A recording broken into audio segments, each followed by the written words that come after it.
asalaamaaleykum wa rahmatullah mbokki auditeurs yi ñu ngi leen di nuyu di leen gërëm di leen sant ci teewlu bi seen émission Agora ni ñu koy defee dimanche bu jot ñu dalal ñenn ci ñi nga xam ni dañuy yëngatu ci langue politique gi wala ñoo xam ni ñoo yor service yi wala collectivité locale yi sabab bi mooy waxtaane li nga xam ni ñun ñoo ko bokk ñun ñëpp ci Sénégal ngir ñu xool nan la ñuy doxee ñenn ñi taxaw ni ñoom nañ leen jox ñu yor ñi ci des jox leen pour ñu yoral leen loolu nag moom mooy indi dimanche bu jot ñu tànn kenn indi ko itam mal nañu leen bu ñu defee ñaari ñett émission yoo xam ne dañoo dalal ay boromu parti wala collectivité locale ñu indi ay spécialiste ñu leeral ci yi nga xamante ni yenn saa yi dañ ciy ñàkk am compréhension bu leer loolu nag ci la ñu invité woon ki nga xam ni moom mooy Ablaye Ba di économiste nekkoon CT1 bu ministère de l'agriculture sous Amath Sall loolu ñu ñaa ngi koy fàttaliku moom nag bi mu fi ñëwee dimanche passé dafa mel ni boobu ak léegi laaj yi dakkul ci nañ ko indiwaat ndax fi ñu tolloon amoon na solo loolu moo waral kon tey moom moo fi dellusiwaat di Ablaye Ba économiste asalaamaaleykum wa rahmatullah. waaleykum salaam Ibrahima. booba ak léegi gaa ñaa ngi ne na nga ñëwaat. waaw kon comme gaañee ko laaj. Et il faut le dire c'est la première fois ma dalal une personne 2 fois de suite ci émission Agora mësul am. waaw man de maa ngi lay gërëm di la sant. di nuyu aussi suñu mbokk auditeurs yi. yeneen wan ne sa dëgg-dëgg maa ngi leen di ndokkeel it si gàmmu gi. waaw donc lu baax la. mais di wax ne man maa gën a kontaan si invitation bi. jërëjëf kon loolu day am solo du ñu tardeel émission bi ndax li ñu war a waxtaanee dafa am solo. émission bi di doon loo xam ni dafay am ay question d'actualité tey nag benn question d'actualité la ñuy am muy li nga tàmbali léegi junj ko mooy gàmm gi sallallahu alayhi wa sallam ñun ñëpp ko bokk di ko màggal loolu dafay am solo waaye comme économiste la ñu dalal sur le plan spirituel ak yëpp dañu koy tegandi ndax loolu ñëpp xam nañu ko waaye sur le plan économique des événements comme ça. waaw léegi nga baal ma Ibrahima bala maa wax damay préciser pour que nit ñi su may wax ñu xam fan laay waxe man sama spécialité mooy politique économique. ingénieur financière ak politique science politique maanaam politique. dox si loolu entrepreneuriat. kon ñetti pàcc yooyu. ñoom laa yaakaar ne yàlla am na aslaf yu ma si dénk. kon foofu laay fësal sama yëngu.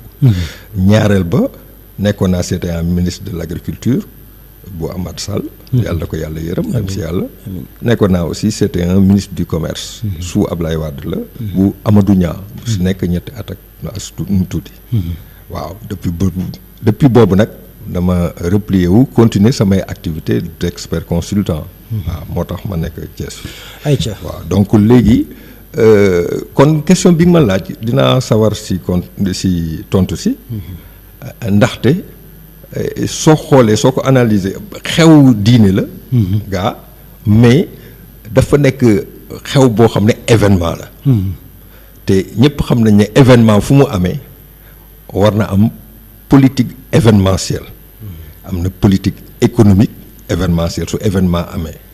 mooy naka la ñuy def ba événement boobu ñu mën ko benn meññal bu baax si fànnu économie ndax ay frais lay dikke. ñaareel ba aussi comme événement la boo xam ne nit ñi dañuy bàyyi seen liggéey ñëw di si ñëw mën nañu xalaat xel mën na jàpp ne dana am. tuuti incidence ci activité économique. parce que comme nit ñi dañ daan liggéey te liggéeyatuñu wala même bureau yu su amee ñu fi des aussi soo ñëwee peut-être que doo motal wala problème transport bi mën na sooxe et cetera. donc normalement day am incidence économique ci secteurs yi. maintenant li ci am solo mooy événement boo gis man mu mën na nekk muy gàmmu wala muy màggalu Tuuba. wala bépp événement di ngeen gis ne su fekkee ne événement football la. dëkk yëpp dañuy reyante pour organiser championnat coupe du monde organiser coupe d'Afrique organiser lii et cetera. mais loolu yëpp événement li mu nekk événement njariñu koom-koom biñ si mën a xëcc moo tax ñuy def loolu. kon ci gàttal man wàllu diine bi mi ngi si. mais fépp fu ay nit dajale daje di fa toog diir xel mën na jàpp ne am na ay pàcc koom-koom yoo xam ne mën nañ ko organiser ba nga xam ne nit ñi suñuy ñëw nga am soo ñibbi nga yóbbaale diine. ba pare yóbbaale koom-koom lu la arrangé woon. ñaareel ba seen dëkkuwaay seen nekkin lañ fay nekkee loolu it mën nañ ko organiser. mais loolu li mu lay indil mooy su fekkoon ne football la wala manifestation culturelle bu rëy bu ay nit di ñëw toog. mais ñiy organiser banques yi dañ leen di lebal xaalis pour ñu mën a taataan koom-koom bi mën a meññ si mbir yooyu. ba nga xam ne pour man mbiru diine ngi si mais am na activité yu bëri yoo xam ne si koom-koom mën nañ ko fa def mais day fekk nit ñi nag mu leer seen bopp. parce que mais fii aspect bi important fii mooy. dañu gis ni bu gàmm yu jotee dañuy def ay CRD. gouverneur yi di prévoir ci domaine bu nekk. lii la ñu war a jàppalee localité bi. sur le plan santé war nañoo dugal nangam c'est-à-dire loolu. itam aspect la bu am solo ci wàllu gox booba en tout cas. li muy bénéficier wu ak li muy gagné. waaw mais ba léegi aussi ñii ñëw jóge fu ne. yow soo ñëwee fenn nga ñibbi bu ko waroo yóbbaale sërite. ñu xam ne lii foofu nga ko jëlee woon. et d'ailleurs commerce bi lépp day centré wu foofu. mais transport bi ñii jóge Dakar ñëpp direction Tivaouane direction Touba donc. day mel ni Sénégal activité yi day transposé wu quelque part. très bien concentré wu foofu. ñaareel ba aussi caméra yi dañ koy jël suñ ko caméra yi jël sànni ko si àddina bi. nit ñi xam ne lii xew na fi. kon na muy demee su muccee ayib. beneen loolu mën na wootal ay touristes ci économie bi mën na wootal dañuy wax tourisme islamique tourisme religieux en réalité loolu fànn boobu la mais li ma bëgg a wax mooy waruñoo bàyyi ñiy yëngatu ci koom-koom bàyyi leen rek ak seen doole ñuy débrouiller parce que bu boobaa ku nekk comme doole yamul institution de financement yi seen bopp mbir mi war na leeraay boo xam ne état bi aussi mën na sa jàpp ba nga xam ne képp kuy yëngu ci mbir yooyu mais ñu financer la parce que activité bés boobu di nga ci mën a am koom boo xam ne day gën a takku mais soo bàyyee ku nekk muy def ci wàllu boppam mën na sooxe te nit ñi ñëw suñu demee dañuy nettali seen nettali aussi du doon jëw bu rafet su fekkee ne mbir mi dafa sooxe kon organisation waaw loolu moom nekk na si ponk loolu nekk na lu am solo moom laa waxoon ne benn question d'actualité boobu rek la ñuy indi ci aspect bi nga xam ne moo jëm ci wàllu économie li muy jural ci koom-koom ci askan wi alors commencé woon nañu waxtaan keroog ci lu jëm ci état du Sénégal nga indiloo ci leeral doxalin yeeg lan mooy état nan lay toogee ba ñuy waxtaan ci wàllu budget nga expliqué woon ñu lan mooy budget yan type de budget ñoo am loolu itam dikkoon nga ci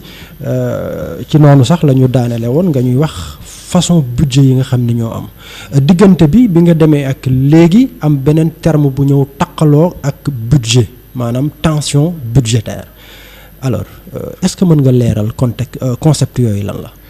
waaw jërëjëf Ibrahima ma xuusaat foofu tuuti pour mu leer ndaxte dañuy wax mais toujours budget soo déggee baat bi il faut nga comprendre ñaar mooy ku am budget ba pare am na noo koy yan xeetu budget laa fi waxoon yan xeetu budget moo amoon. moom laa wax juróomi xeetu budget. waaw mais budget aussi.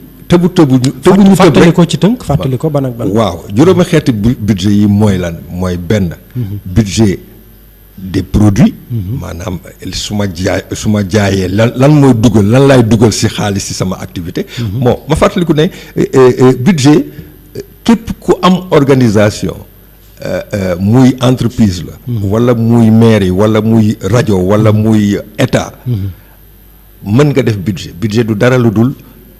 prévision maanaam séentu maa ngi nekk tey ëllëg weer wii di ñëw at mii di ñëw lu ma war a def ci ban anam ñaata laa war a am ak ñaata laa war a frais soo méngalee ñaar yi mooy ñaata laa ci war a jëlee loolu soo ko déggatee rek budget la budget mooy prévision maanaam lu ñuy séentu d'accord kon même père de famille biy jot salaire am su jotee salaire bi bés bi mën na def budget de ménage weer wi lu may fay lan la ana samay dépense ana samay frais sama recette mi ngi nii mooy salaire bi wante nu ma ko war a dépenser et cetera loolu da nga koy xayma balaa mbir mi di ñëw balaa nga koy dépenser kon budget mooy loo xam ne dañ koy xayma planifier ko balaa waxtu dépenser ko jot kon loolu mooy budget soo ñëwee si état fànnu état ñu ne budget su ngeen xoolee dañuy wax budget annuel budget par at la. par at mu jot di ngeen gis député yi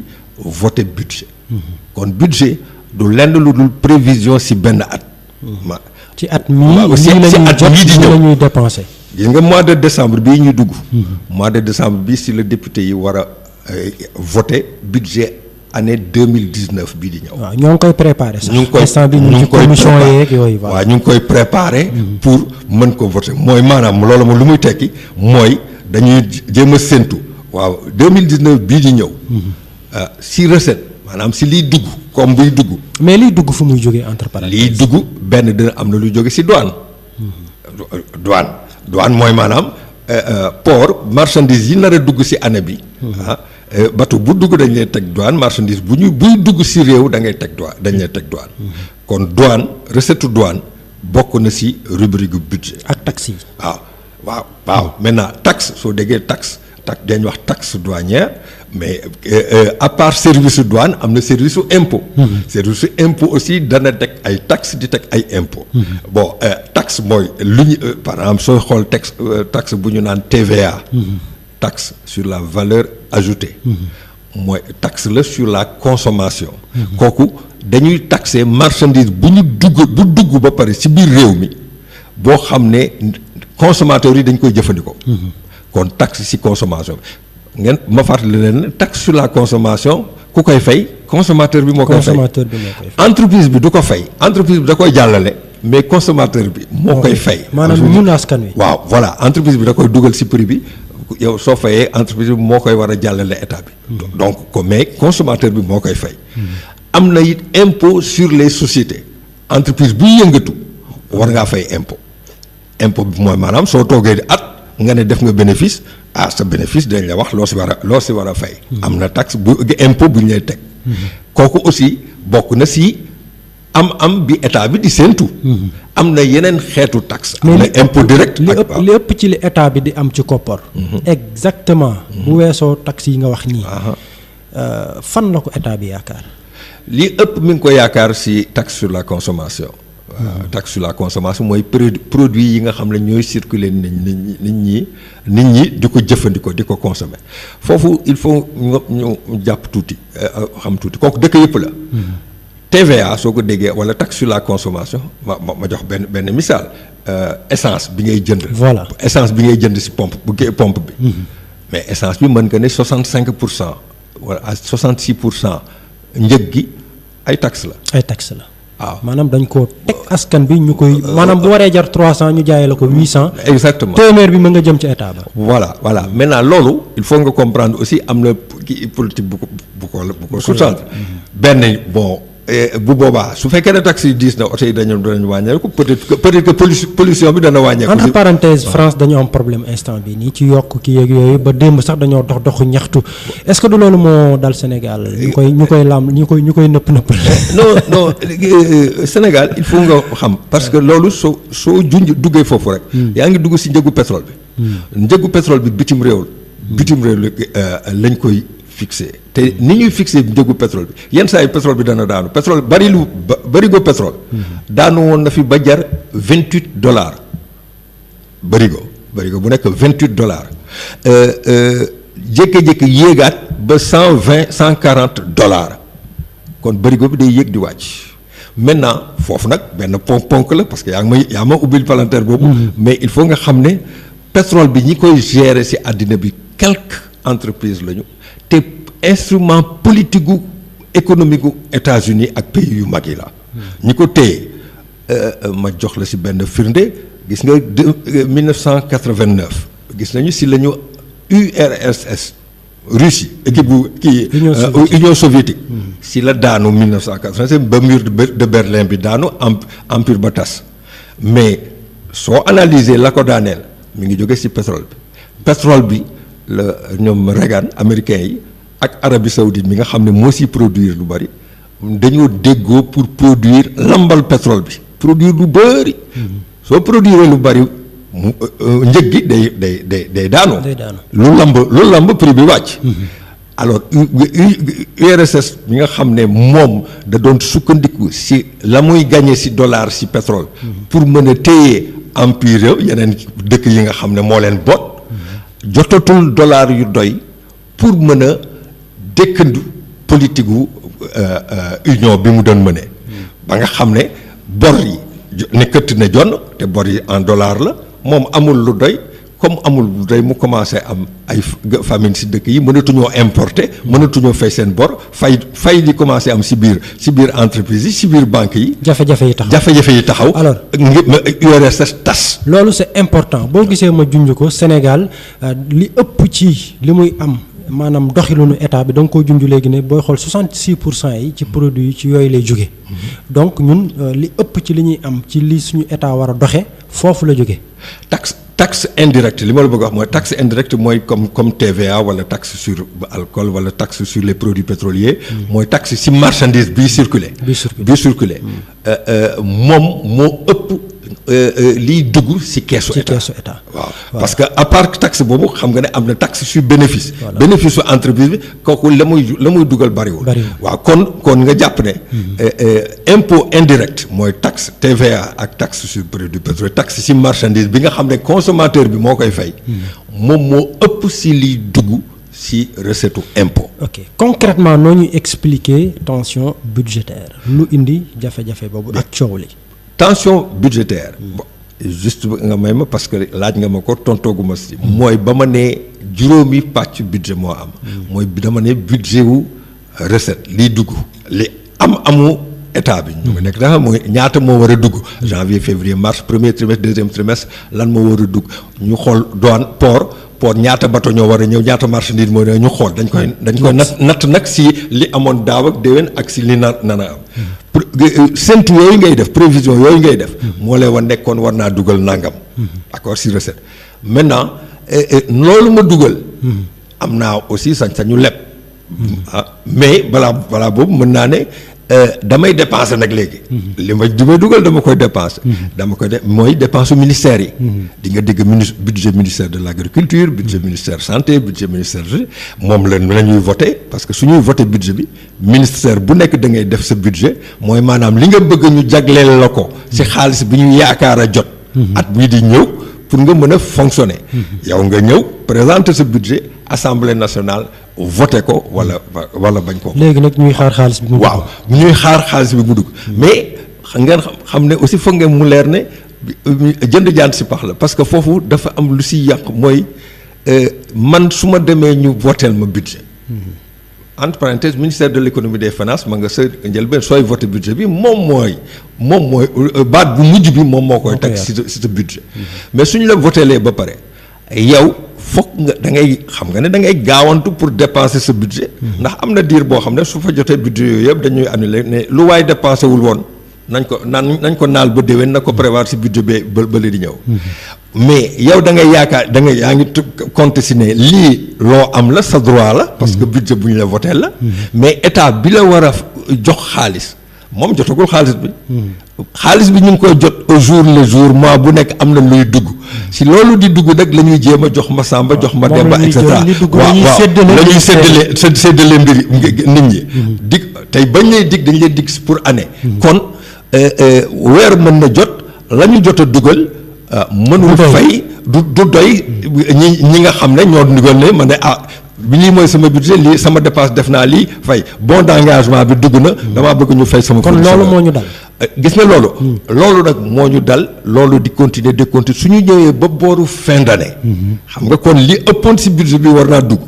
mais dépense yi takatembe yi nga xam ne fayaguñ ko. bon kon difficulté.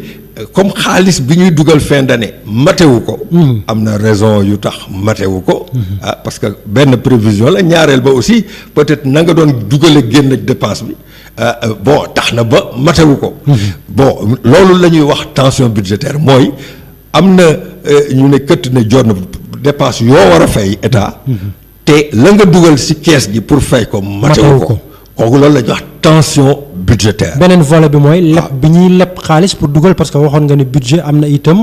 bien leb bi. alors léegi foofu li si bi am solo mooy su ma defee sama budget ma ne dinaa jot nangam ci at mii di ñëw. sama dépense nangam lay doon. Bon xam nga normalement soo dee père de famille sa dépense da nga koy méngaleeg la ngay jot. sooy jot sa salaire 200,000 say dépense warul weesu 200,000. su weesoo 200,000 dafa am ku la lebal.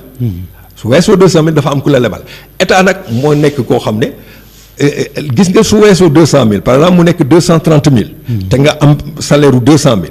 30,000 yooyu état dépense boobu muy def pour 30,000. yow soo doon nit dañ la ku la ko lebalul doo ko fay. mais état am na pour engager dépense boobu ci fournisseurs yi. ne leen defal leen ma ko maa ngi ñëw. après ma fay leen. waaw kooku nag kon gis nga de foo déggati déficit budgétaire. du lenn lu dul bor bu yees bu dolleeku ci bor bi état bi amoon daaw ak daaw jéeg ak daaw ak jéeg. loolu mooy déficit budgétaire. waaw loolu nag dafa mel ni état am na ci lu bëri. am na ci lu bëri moom soo déggee dette intérieure. mooy bor bi nga xam ne entreprise u intérieure yi. ñiy jëflanteeg état. ñoo ko yore. loolu mooy dem nañu ba war a gagné nañu marché war nañoo def feeguñ leen ñoom aussi am nañu pour dem ci banques yi avancé leen xaalis. boo ñu def xaarandi ak loolu bor boobu nag su ko état lebee fàtte koo fay mais loolu day diis ci entreprise yi te mën na leen diigal. loolu la FMI ak Banque mondiale di wax. ok donc loolu moom leer na naññ d'ailleurs am na ñoo xamante ni tey jii ay entreprise yu nekk ci Sénégal ñu amee leen ay bor yu mel noonu yoo xam ne ay at a ngi nii fay ñu leen ko. waaw maintenant juste ma dolli si de. soo nekkee période électorale nag man ñu bëri ministère dama leen daan wax sama xarit yi période électorale xel jàppul ngay lebal état wala ngay jëfalante état parce que loolu. yaa ngi dugg ci oto bu bari vitesse ndax période électorale kenn xamul dépense yi day bari te li ñu jéem a këppatal pour suñuy dem campagne. ñu dawale ko xaalis boobu doo xam fu mu jëlee. mais est-ce que xam nga ni loolu jaaduwul. mais jaaduwul wante su fekkee ne da nga nekk ci gouvernement dëkk boo xam ne président day sas ministres yi. di sas directeurs yi ne leen war ngeen am résultat politique seen gox et cetera. mais ku si nekk nag ku nekk màggatu muus mu ne na ngay toje sa bopp. est-ce que dinañuy jël kon alal bi ñu waroon a dugal ci askan wi di ko dugal ci askan wi ci beneen fànn politique boo xam ni c'était pas prévu ba finalement. jafe-jafe yi di ñëw parce que yaa ngi xalaat. nooy fexe ba ñu falaat la rek. très bien li nga waroon def te muy farata nga ba ko jàll ci sunna si. xam nga fii suñu état yi. fonctionnaires yi état yi ñuy liggéey ci état. dañu am ñaari mbaxana. li ci ëpp dañu nekk ay politiciens aussi. loolu mooy li indi yànq bi. maintenant mbir mi comme politicien la te yaa ngi diriger ku si nekk sa diggante ak yàlla mais mbir mi fi ma mën a yam mooy. lëndëm la. loo ci nit mi ngi ci.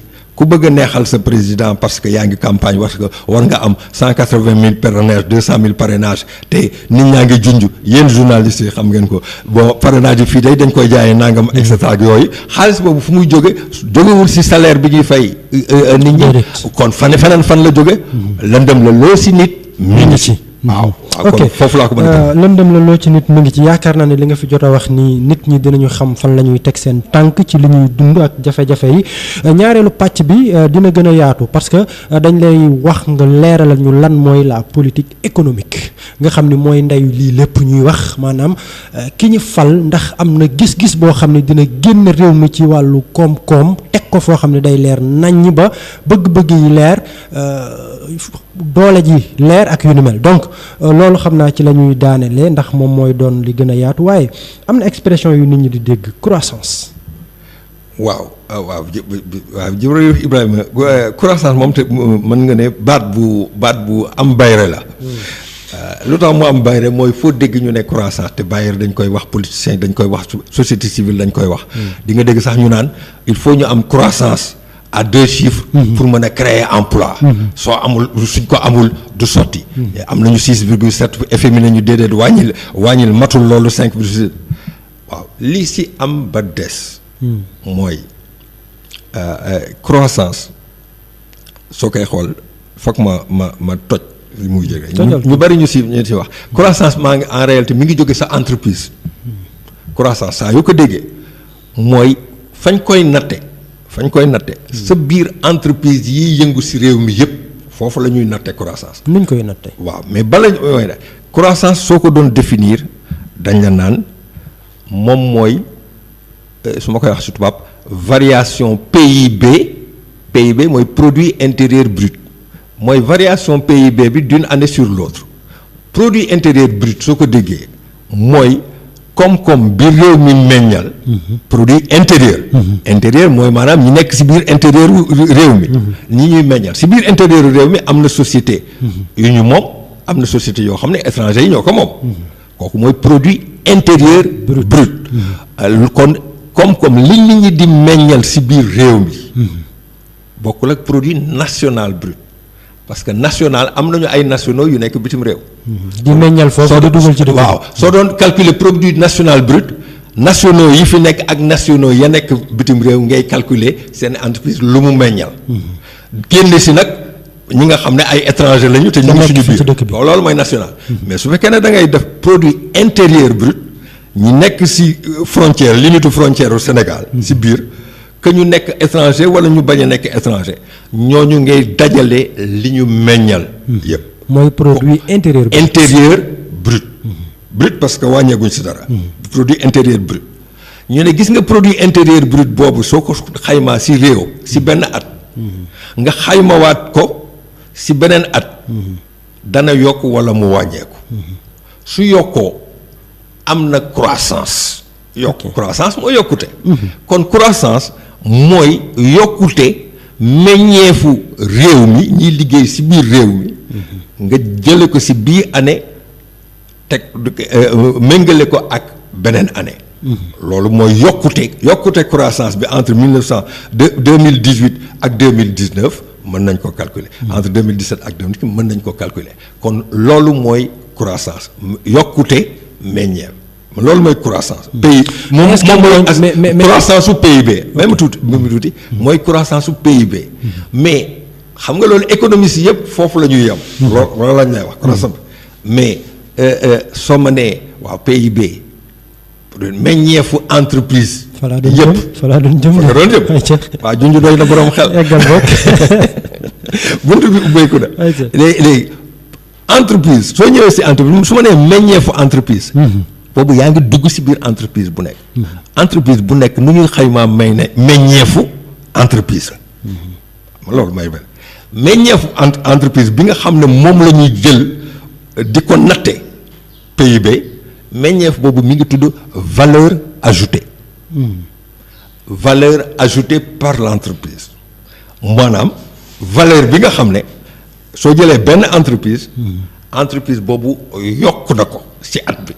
la nga xam ne moo ko indi moom la mën a wax ne lii day sama xarañteef moom may bénéfice am maanaam. du bénéfice foofu la xawee see bénéfice mi ngi ci biir valeur ajoutée soo koy xool mais valeur ajoutée moo gën a yaatu xam nga nu ñuy xaymaa valeur ajoutée si mooy yow nga nekk entreprise supposons nga nekk entreprise buy defar ay meubles lan ngay jël li nga am na looy jënd ci ñeneen mooy bant. mooy pont. mooy vernis. gis nga yooyu ngay jënd ci ñeneen walla fay nga paasu oto pour indi bant bi transport ak yooyu. mooy consommation yi loolu mooy consommation yi nga jële ci ñeneen moom la ñuy tuddee consommation en provenance des tiers. nga dugal ko sa biir entreprise. soo ko dugalee sa biir entreprise nag say ouvrier say menuisier liggéey ba génneel la ci table banc ak chaise ak fauteuil. ak armoire waaw pour mu man léegi loolu nga génne. xam nga jël am na jëfu jàmbur yu ma jël mais man. yokk nga ko liggéey na moo ñaa ko ba mu nekk produit. expertise dugal si sama xam-xam ak sama xel sama xereñ ba génne table armoire ak yooyu. gis nga table armoire yooyu su ma ko jaayee. la may jural. mooy produit moom la ñuy wax produit entreprise gis nga production entreprise les entreprises bi produire yëpp jaay ko wala mu bañ ko jaay soo ko xaymaa.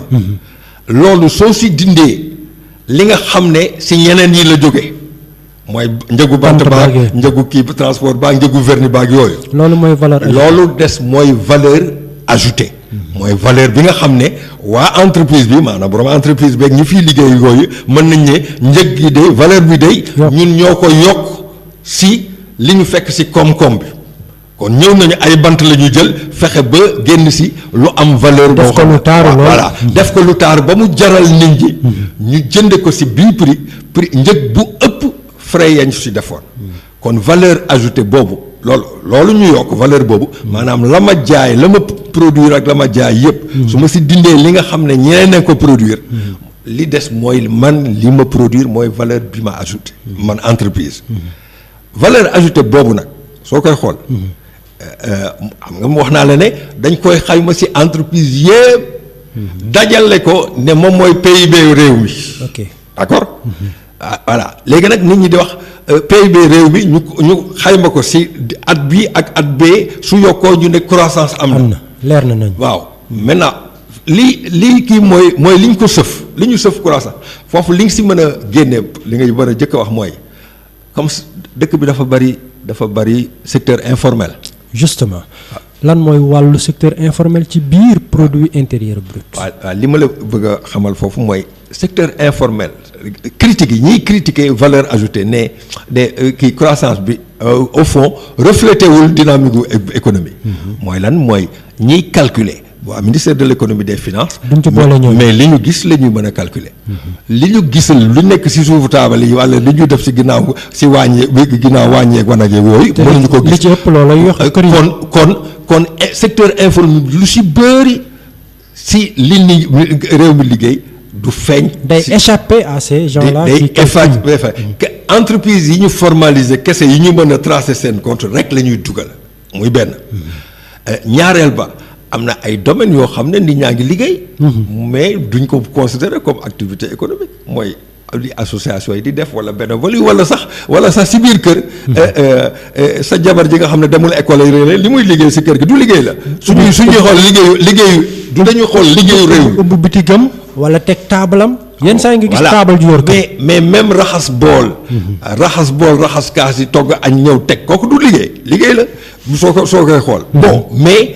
yooyu élément yooyu yëpp mënul feeñ. si liggéey produit intérieur. waaw kon gis nga ne premier rëq-rëq bi ñu critiquer croissance PIB mooy foofu la.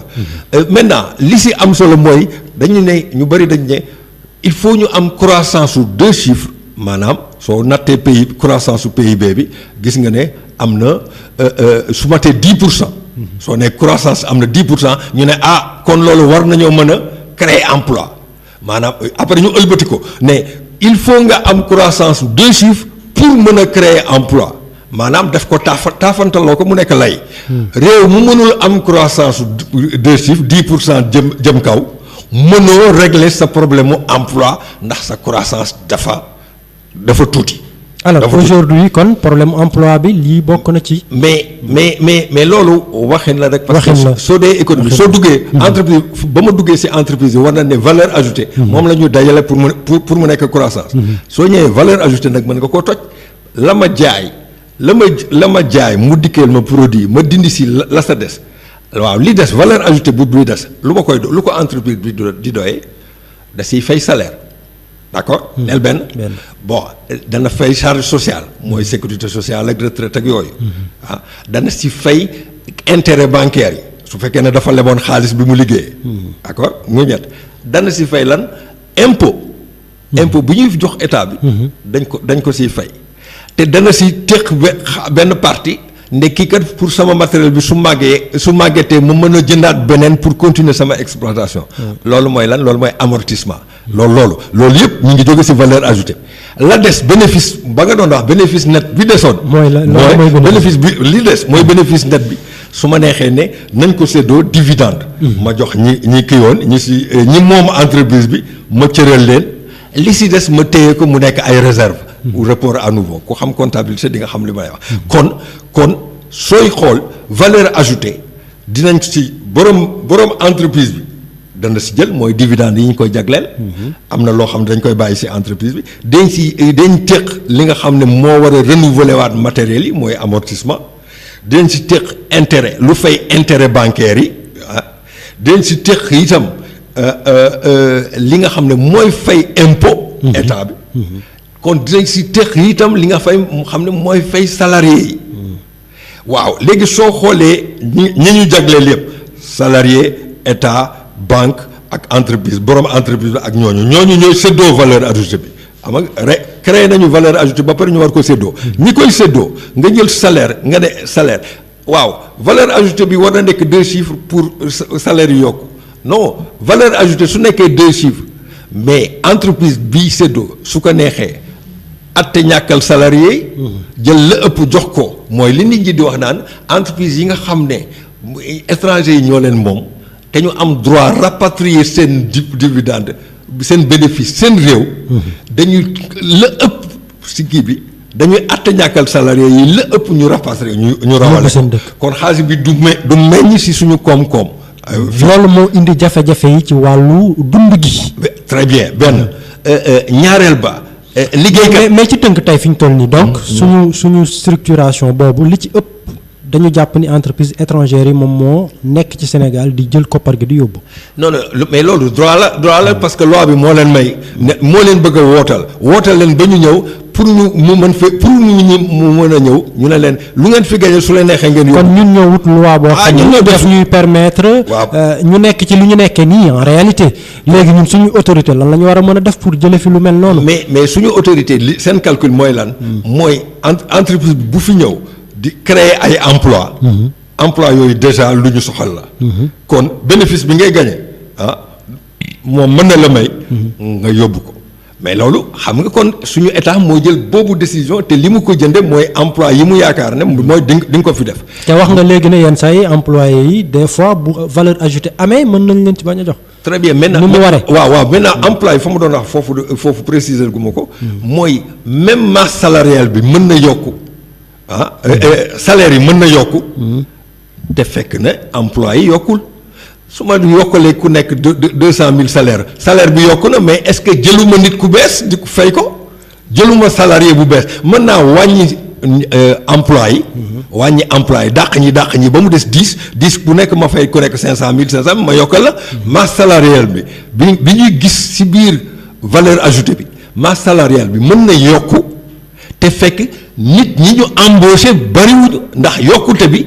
damaa yokkal salaire nit ñi. ok am na solo Ablaye Ba ñu fàttali ni mooy sunu gan tey jii ci émission Agora di économiste xam-xamam màcc ci lu jëm ci wàllu yi nga xamante ni mooy koom-koom gi alors lii yëpp buñ ko dee wax c'est des éléments li ko porté lépp mooy doxalinu réew mi. ñu ngi jëm ci élection dañoo war a fal koo xam ni mooy def ay choix pour que réew mi soqaliku askan wi ku ci nekk yëg ci secteur bi nga nekk ak yokkute donc dañuy fal njiitum réew mu teg li ñuy tuddee une politique économique alors aujourd'hui le Sénégal am nañu politique économique au vu de ce que nous vivons wala quelle est la situation à ce niveau maanaam ñi jiite tey fan la ñu joxoñ pour ñu jaar fa. waaw très bien question bu am solo la te suñu ko mënoon laaj ñëpp ñu bëgg jël réew mi wala ñi fi nekk wala sax ña fi nekkoon lan mooy politique économique gu Sénégal est-ce que am na politique économique. tontul waaw wala déet. question bala pour ma mën see tontu. fokk ma wax nit ñi laay bàyyi ñu tontu si mais dama leen bala pour ma may leen ñu tontu si système bi nga jël d'accord na pour ma may leen ñu tontu da nga leen di leeralal dama leen di expliquer lan mooy politique économique ayca su ma la expliquer lan mooy politique économique yow sa bopp mën nañu dellu si nag nga wokk sa bopp xool ne am nañu wala amuñu ayca bismillah bien sooy xool si koom-koom ñun dañu nekk si système capitaliste li ko màndargaal mooy économie de marché maanaam si marché la ñu nekk nit ñi dañuy jëndante di jaayante soo nekkee si économie de marché kon sa koom-koom jënd ak jaayante moo koy joxe newoo comme régime soviétique yi nga xam ne dañuy dajale yépp après séddale jox ku nekk wàllam amul jënd waaw kon su fekkee ne da nga nekk économie boo xam ne jënd ak jaay moom mooy may nit ñi marchandise yi ñu am kon ñaari pàcc moo am offre mooy ki nga xam ne mooy offrir marchandise bi mooy ñiy produire di jël teg marchandise bi ci marché bi ak demande ki nga xam ne moom mooy laaj marchandise bi ndax am na xaalis. moo koy soxla. kon demande mooy xaalis bi consommateur yi yore offre mooy marchandise bi ñiy produire di offrir di ko teg ci marché bi. ñoom ñaar offre ak demande nag suñu tasee maanaam soo demee marchandise nga fay fekk ak borom xaalis. ñi am xaalis ak ñi am marchandise ñuy waxaale pour xool ndax dinañ juba pour jënd mën a am. kon prix confrontation entre ñaar yooyu la kon su fekkee ne koom-koom bi benn koom-koomu benn réew dafa paan économie de marché bi paan la mooy paan bi mi ngi jóge ci offre bi walla mu jóge ci demande bi économie su fekkee ne entreprise dañuy produire te gisatuñu ko dañuy produire. te gisuñu ko jënd. gisuñu ko jënd. am na jafe-jafe. kooku de jafe-jafe bi fu mu jëlee fu mu jógee. kiy jënd amatul lu mu jënd. te kon demande bi moo paan d'accord. bien su fekkee ne xaalis bi bari na trop mu informel bi ñëpp kii marché yaa ngi xaalis mais gisuñu marchandise foo loolu paan bi fu mu jógee. ca offre ba. sa offre ba donc su may relancer su ma diagnostiqué ba gis ne offre bi moo paan politique bi may relancer sama koom-koom dañ koy tuddee politique de relance par l'offre kon politique économique boobu am na relance par l'offre am na politique su fekkee ne dama bari am marchandise te kenn jëndatul ñuy produit di teg semence di teg ba léegi mu chômage teg na marché maa ngi lam kooku demande bi moo paan kon su may suqali boobu koom-koom su ma koy xëccaat dynamiser waat damay def politique de relance par égalil ma ko. demande par la demande kon lu mooy lan kon ñaar ci koom-koom ci économie de marché. ñaari xeetu politique économique kese donc rek moo am su fekkee ne koom-koom bi dafa paan mooy relance par la demande walla relance par l'offre. fan lañ ci féete. bien léegi kon loolu leer na. maintenant su may relancer bala ma la wax fan lañ ci féete su may relancer par la demande mooy lan. mooy ñi ñàkk. ñi amul xaalis comme dama war a yokk xaalis. bari na ay pexe yu état mën a yokke xaalis bi nit ñi yore bourse familiale yi moyen la pour jox ay nit xaalis pour ñu jënd. d'accord yokk salaire nit ñi. mais kooku aussi. politique moyen la pour yokkal nit ñi am. loolu leen yombal crédit banque yi. ne leen. lebal leen gaa ñi wàññi leen intérêt pour gaa ñi lépp et cetera. loolu aussi. moyen la mais moyen bi si gën a fës te bi indi tur bi mooy état si boppam su gisee yenn crise yi suñ si tolloo entreprise yi dootuñu mën a demal seen bopp mais état si boppam mooy def politique des grands travaux ay travaux yu rëy kooku. Économiste bu ñuy wax John Maynard Keynes moom moo ko xalaatoon ne comme crise am na te entreprise yi mënuñoo dem état bi na jël lenge yi. na jël lenge yi après nag def ay liggéey travaux yu rëy parce que entreprise yaa ngi produire mais kenn jëndul kon dañu bëgg a dugal xaalis ci biir mbir mi moom mu ne naka ngay dugale xaalis sooy def grand travaux Ila Touba sooy def Ila Touba. Ila Touba ouvrier yi ci liggéey yëpp. Keynes dafa théoriser ne pauvre moom moo gën a jubu pour dem jëndi parce que dafa ñàkk. dafay sax moom la ñuy wax les pauvres ont une propension à consommer plus forte que les riches ku am ba pare sooy jëndaat tuuti nga siy dolli si li nga am mais ku ñàkk amoo ceeb amoo diwlin amoo woon dara et cetera. salaire ba ngay jëkk a jot da ngay soo koy jot rek yaa ngi koy dépassé ji. parce que daf laa ñàkkoon comme Keynes ne na kon ñi nga xam ne bas revenu yi ak ouvrier yeeg yooyu catégorie boobu comme ñoom ñoo gën a mën a song supermarché yi pour jënd te ñooñu suñu jëndee production bi entreprise yi jaay. ku jaay def bénéfice soo defee bénéfice mën a embauché waat système bi mën a demaat kon kon su ñu nekkee ci système boo xam ne demande bi moo sooxe entreprise yi mën nañu produire wante gisuñu ko jënd soo defee su état bi defee ay grands travaux bâtiment di nga dégg ñu naan France quand le bâtiment va tout va explication boobu dinaa la ko expliquer après mais li ñu ko su ci temps bi xajee waaw su ci temps bi xajee bon quand le bâtiment va tout va mooy ak BTP et ouvrier yi ak immigré ñiy liggéey soo leen joxee xaalis ñu dem supermarché yi jënd suñu jëndee entreprise yi jaay suñu jaayee am bénéfice après embauché waan machine bi déparaat bon relance par la demande loolu lay tekki kon grands travaux yi ñuy def muy Ila Touba ak muy bâtiment yi ñuy def ak mooy li Abdoulaye Wade doon def travaux ingénieurs yi ay PUDC yi ñuy def yépp investissement yi nga xam ne day indi ay ouvriers ci chantier yi ñu liggéey yooyu aussi manière la pour relancer la demande. mais fi mu toll nii nag chantier yi dañoo taxaw.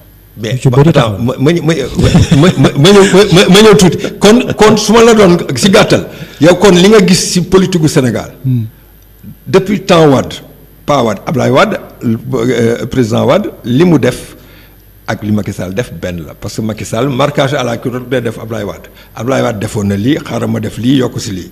ok boobu def lii def na autorité bi yemale na ko fii ma yokk ko fii lii yokk na fii et cetera kon mën nga ne politique économique.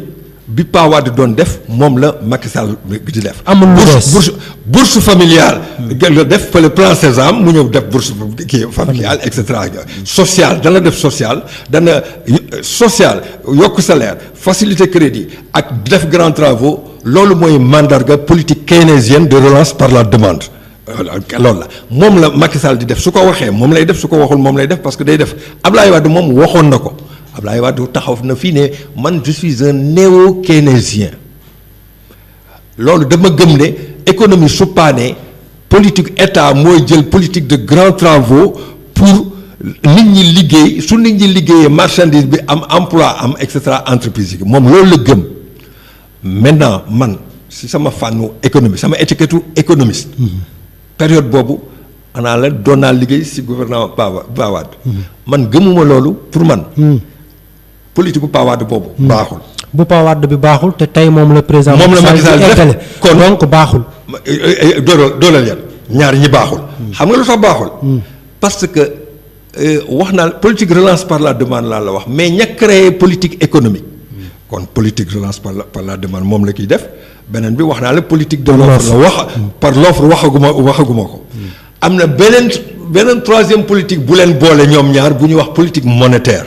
ñetti pàcc yooyu moo am en économie mais bii nga xam ne moom la président Wade defoon Macky Sall ki def ko mooy politique relance par la demande pourquoi baaxul parce que ñi créé élaborer théorie économique yi dañ ko élaborer pour ay pays développés yu am usines yuy produire ba teg mais ñun Pa Wade dafa fàtte ne ñun amuñu politique ay usines yuy produire amuñu offre ku amul usine buy produire soo yokkee demande bi pour nit ñi jaay mais nit ñi li ñuy jaay dañ koy jéggaani parce que amoo usine bi nga waroon xëcc neewu fi. maanaam li ñu waroon a njëkkewuñu ko dañoo waroon a njëkkee dundal ay usine entreprise yi produire ba mu bëri ñu doog a. loolu mooy politique de l'offre mooy la. c'est ce qu'ils n'ont pas. moom mooy politique de l'offre la Sénégal waroon def parce que bi Abdoulaye Wade gisee ne ñun amuñu offre mooy maanaam bariwuñu ay entreprise yuy produire. politique bi ñu war a def du relance par la demande kon suñu paan soo ko xoolee bari na liquidité trop. ndax secteur informel bi yëpp ay liquidité la. marché yi boo dem gis nga paa yi dañuy toog si weccit bi bon kii takk jabar takk bu nga ñu baal ma si wax ji. mais secteur informel bi xaalis bi bari na fa mais xaalis bu mën nga ne du barkeelu kon liquidité am na fi. soo demee banques yi dañu naan les banques sont surliquides. liquidité am na si dëkk bi kon jarul ngay def politique relance par la demande di yokkal xar mi karaw li nga ñàkk mooy offre entreprise ak ay usines yu mën a produire pour que nit ñi jënd loolu moo manqué. yi fi nekkoon a ngi tëj de. yi fi nekkoon presque boo xoolee ñu ngi tëj. mais mooy loolu mooy vision état bi. moo baaxul su ma nee état Abdoulaye Wade ba président Wade ak président Macky Sall yëpp politique de relance par la demande bi ñuy def moom moo inadapté à notre mal le mal de l'économie sénégalaise c'est une économie qui n'a pas de capacité d'offre. moo tax APE ñu dañ ñoo nar a rey ndax kaay leen ñu weccoo te yow amoo loo produire kon première condition bi ñu waroon def soo bëggee économie bi dox mooy nga orienter nga changer de politique économique nga jël politique de relance par l'offre nga ne bii laay def kon suqali entreprise. mais boobu li koy financer du yomb de par l'offre. ak a yomb. ak a yomb. waaw parce que loolu moo gën a tey. moo gën a tey yomb encore. mais pourquoi nos leaders n'ont pas choisi ça? Parce que je trouve inadmissible que ñu xam ni c'est par l'offre qui est le plus facile ñu choisir bi gën a compliqué ba dugal nit ñi ci jafe-jafe yi. non par l'offre moo gën a facile. pour man. pour yow man maa la ne par l'offre moo gën a facile. expliquez-nous. mais ñoom par la demande def social bourse familiale ay kii fii def chantier. parce que seen bopp la ñu gis. travaux pour mën a deuxième mandat def naa fi tant de bâtiment def naa fi lii et cetera. loolu lañ ci jublu. waaw loolu et puis day am ay marché aussi yu nekk ci biir. marché yu ñu digal et cetera bon bref loolu la ñu tàmm ndox du mooy yoonam loolu la ñu mës a tàmm. mais sooy def politique économique. yaa ngi wax lu doy waar. c'est des choix yoo xam ni jiitalul intérêt askan. waaw xam nga intérêt askan na ko askan bi jëkk a sàmm. askan bi moo ko war a jëkk a sàmm. na lee mais pour mu sàmm ko il faut mu leer ci boppam. mooy li ngay def nii lii dina baax. politique économique bi ñu war a def soo fàttali ko du temps de kii président Wade yow defoon naa fi benn conférence yow yaa ma interview. grande offensive la Goana ba président Wade defee AGOA. Goana nga baal ma. grande offensive agricole pour la nourriture et l'abondance booba yàlla defoon na ne maa ngi woon ministère de l'agriculture bokk na si bi ñu koy lancé ñun ñoo fa nekkoon. man ñëw naa fii di def conférence ministre Amath bàyyi ma may def conférence fii à Thiès si lan thème bi mooy la Goana une politique économique pour le Sénégal. booba la ma doon wane mooy Goana politique de l'offre la parce que Goana mooy na ñëpp béy na ñëpp produire mu bari. mu ne gàññ lu ne gàññ prix bi wàcc soo prix bi wàccee ba doon la jot si. kon ñun loolu ñu manqué woon mooy offre bu doy maintenant soo produire lu bari transformer ko day nekk yoon da ngay gën a yokk emploi yi. kon loolu moo doon suñu politique man loolu moo taxoon ma def conférence ba ñu lancé Goana man maa gis ne. lii war nañ ko def ma mandargal loolu. def naa conférence bi fii def naa ko waa CAP 21. defal naa leen conférence jëmmaluñ ko dafa mel ni.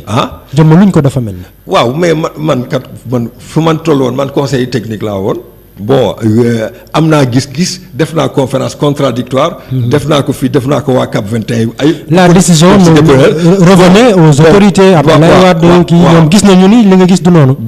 non man wóoruma sax ndax gis nañu li ma ne gis nañu li ma. waaye daal def nga sa wàll wóoruma mais man la ma waroon def. def naa ko ku ma war a expliquer dana la ne ñun waruñoo waruñu gëm ne politique économique question d'école la xam nga ñu bari dañu xaakaane politique économique question d'école la man je suis keynésien nga ne man je suis monétariste kii ne man je suis galbraithien lii laay def mu nekk tànn sa bu la neex. politique économique du tànn sa bu la neex da ngay diagnostiquer. malade bi sa réalité. la mu manqué nga def politique économique bu méngoo ak. loolu la ñu soxla. kon moo bi mujj parce que 15 heures jot na mooy. képp kuy déglu émission bi na ubbi xelam xool ñiy laaj réew mi ñan ñoo ci taxaw pour mën a jaarale réew mi foofa maanaam bañ a rek di couper di coller waaye di xool lii suñu jafe-jafe. ñu wut solution en fonction de nos moyens. waaw très bien kon mbir mi loolu la kon politique économique yi wax naa la politique relance par l'offre pour relance par la demande. benn bi leen ëmb tey ñu di ko def beneen école def ko mooy monétariste yi li ñuy wax école de Chicago Milton Friedman. ñooñu ne offre ak demande yëpp mën nañ ko manipuler à partir de la banque de la monnaie. monnaie su la neexee nga jox entreprise su la neexee nga di jox crédit waa kon doy na pour monnaie créer monnaie mën na nekk mécanisme pour régler problème bi. mais loolu aussi wax ju yàqu la beneen yoon dañ ko. dinaa ko gën a leeral. jërëjëf maa ngi gërëm ñëpp di leen sant. li si juum nag si man la li si bon si man la bon li si baax yàlla la yàlla na ko yàlla dolli sutura pour ñëpp. incha allah jërëjëf ñu fàttali ni suñu gan mooy Ablaye Ba tey mu doon mottali waaye mel na ni ba léegi des na waaye daal macha allah ñu sant ko gërëm ko mbokk auditeurs yi leen itam ñu sant leen gërëm leen lu ci dëng ñu jéggalu ko rek comme ni nga ko waxee taxuñoo jóg defar dong lañ ci doon wut jox leen dox daje ba beneen dimanche incha allah ak beneen gan bu soobee.